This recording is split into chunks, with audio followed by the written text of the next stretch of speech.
So what are we making now?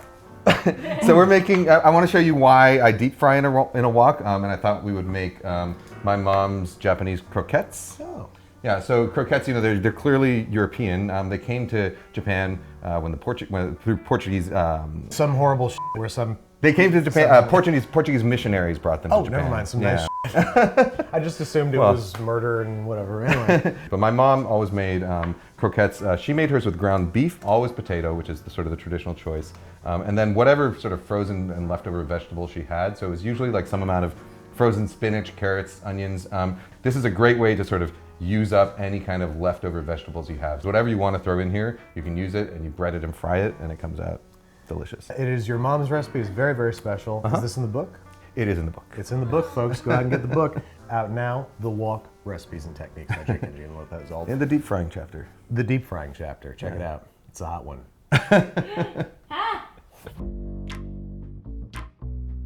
We're gonna start, this is a three-step process actually. We're gonna start by making the filling. So my mom would always make this with leftover mashed potatoes. You can make it with potatoes that you've just cooked for yourself. We had Andrew cooking potatoes this morning.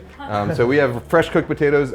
The other part is making the rest of the filling. So I'm gonna start with some oil, in this case a little bit of chicken fat. And this is a relatively relaxed process. You don't need the super high temperatures that you would do for a stir fry. And about 8 ounces of ground beef.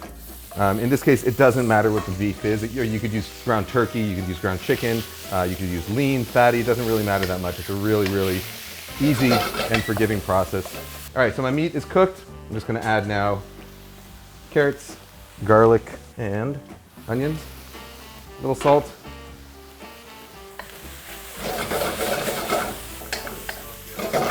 We're just gonna cook this until the onions and carrots are kind of softened. All right, so there's our meat mixture pretty much done.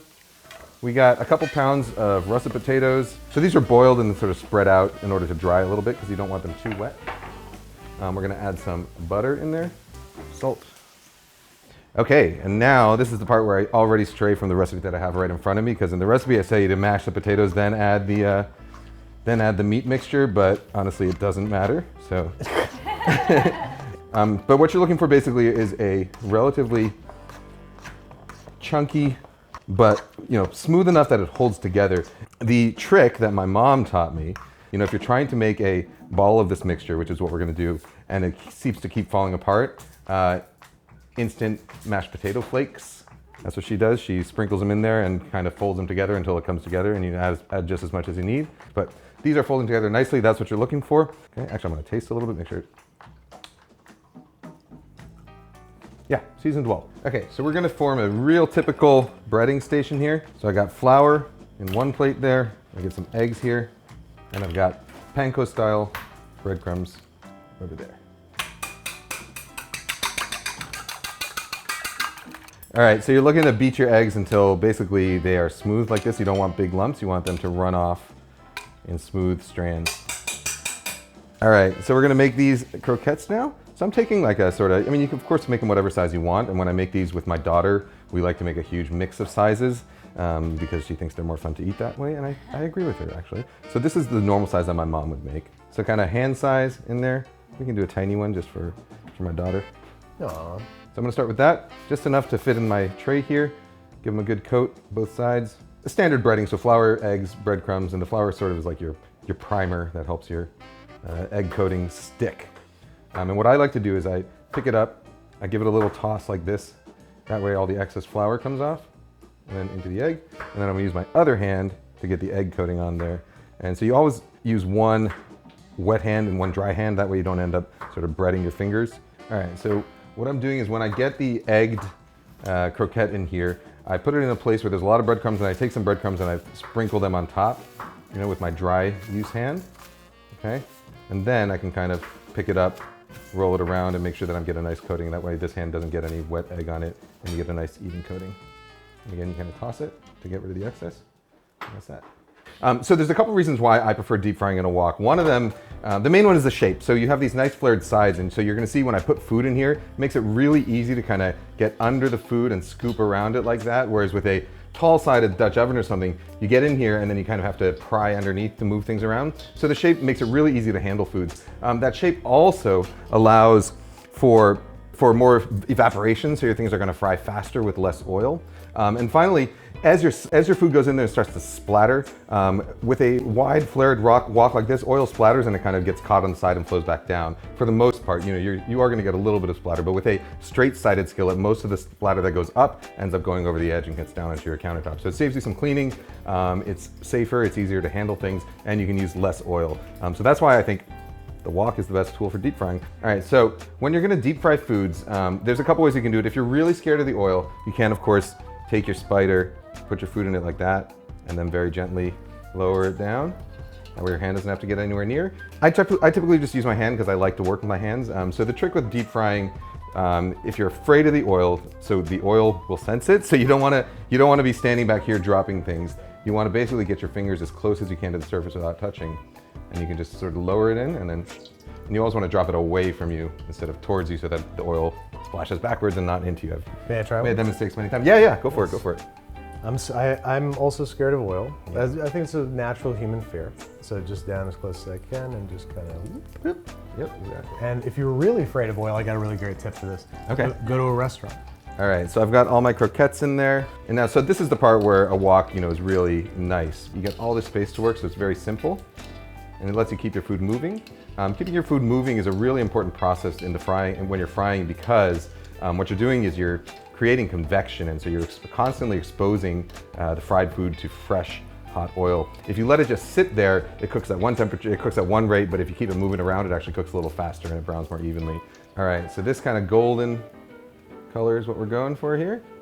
All right, and so these are out. You can do the next batch immediately after, you don't really have to wait for this. And then, my old chef, Ken Oringer, always used to tell us that he doesn't care if you're frying dog shit, you want to season it right when it comes out of the fryer so that the salt sticks.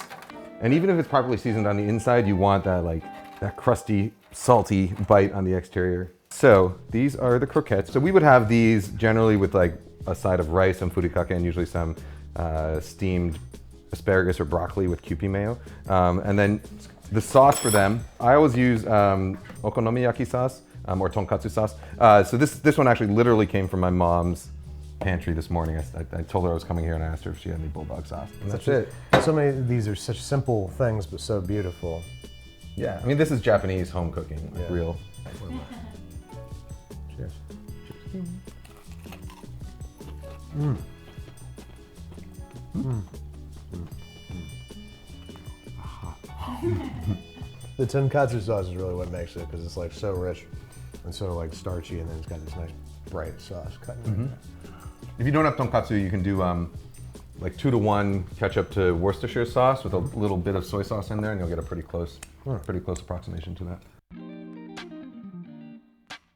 Okay, so we are now going to make some tempura. It's very simple. It's a Japanese style of deep frying. It originally comes from the Portuguese, and the word, in fact, is a loan word from Portuguese. But it's a Japanese style of deep frying. The batter I'm using here is, this is all-purpose flour and cornstarch. That's equal parts. 2 cups each, and then a tablespoon of baking powder, a little pinch of salt. And then we're just going to mix this up. What's the ideal size for tempura sweet potato? Oh, just like 1/4-inch slices. Okay. Okay. So this we can now store. I'm going to take out exactly what I need for this recipe, which is going to be an eyeballed amount. But I'll start with about 1.5 cups of the mixture. And now we're going to make our sauce. So I'm going to make a really classic soy dashi dipping sauce, but I'm going to make it the way my mom made, which was using hondashi, which is like granulated. So dashi is a fish stock made out of smoked bonito and seaweed. My mom always just used the granulated stuff. In fact, this came out of her pantry this morning again. I got about 1/2 cup of water here. I'm gonna add a teaspoon or so. So this is dashi now, which is just instant dashi. You can use, of course, fresh dashi if you want to be fancy with it. The recipe that I use, I eyeball it, but I go about 85% dashi, about 10% mirin, which is a sweet rice wine, and then about 5% shoyu. And you want it to have a sort of mild, sweet, salty, and savory balance. That tastes good to me. Now the real key with tempura is that you don't want to overmix the batter. So this is a flour-based batter. And flour, if you've ever made bread dough, flour develops what's called gluten, which is the sort of sticky network of interconnected proteins that give bread its structure. And the more you knead it and the more you work it, the more that structure sets up. So with tempura, the goal is to keep it super, super light, almost like a cloud. So you don't want any sort of gluten production at all. A couple tricks to minimizing that. One of them is that I use a combination of water and vodka in here. So vodka will moisten it, but it won't form gluten because gluten doesn't form in alcohol. So you'll minimize the amount of gluten you're forming by using vodka. So I'm gonna do some vodka, and then I'm gonna do some cold soda water. Cold, again, is important because gluten forms better at higher temperatures. But we're really trying to get the right texture while minimizing the amount of mixing we're doing. Bumps are okay. You don't want a smooth batter at the end. And by the way, using soda water like that also adds these sort of bubbles to it that aerate it and keep the batter puffy as it cooks. This is the texture we're looking for, so kind of thick, lumpy paint. So you can do tempura with a variety of vegetables, of course, or seafood is really nice as tempura. You just want it to be cut into a sort of uniform thickness. So I go for about 1/4 of an inch for most vegetables. That's about the right thickness so that they'll finish cooking through and tenderize by the time the crust is crispy. So you go in, you're gonna have one sort of dirty hand with tempura, and you wanna give it a nice coating like that, but again, don't over mix it. You really wanna be very gentle with it. So nice thin coating like this, and then right down into the oil.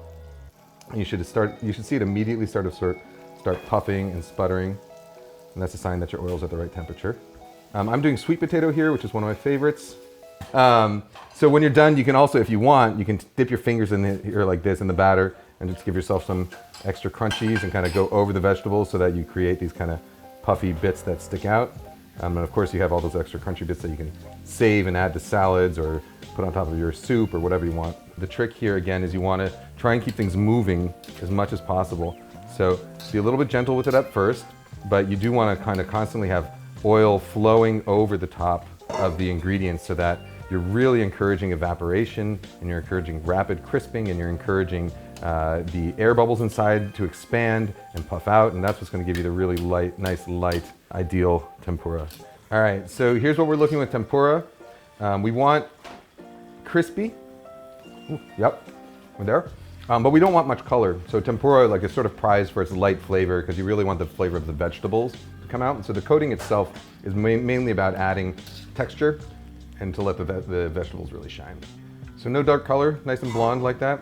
Straight into the, we used to call, at the restaurant, we used to call these diaper pans, diaper bowls.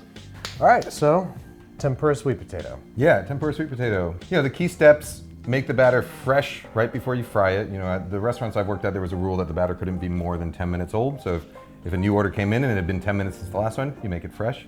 Because otherwise what happens is you develop too much gluten and it becomes tough instead of staying light and crisp. Oil control, temperature management again, and then to keep it moving while it's in there. This is really delicious, very simple thing. All these very simple illustrations of seemingly complex concepts that get super easy the more and more you try them. Folks, Kenji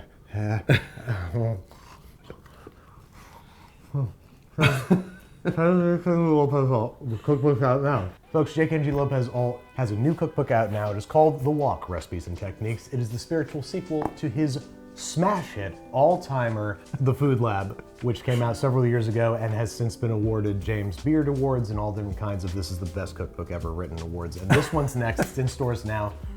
Thanks so much for coming through, man. Thank you for having me. It's delicious. We'll see you next time. It was good to see you, yeah.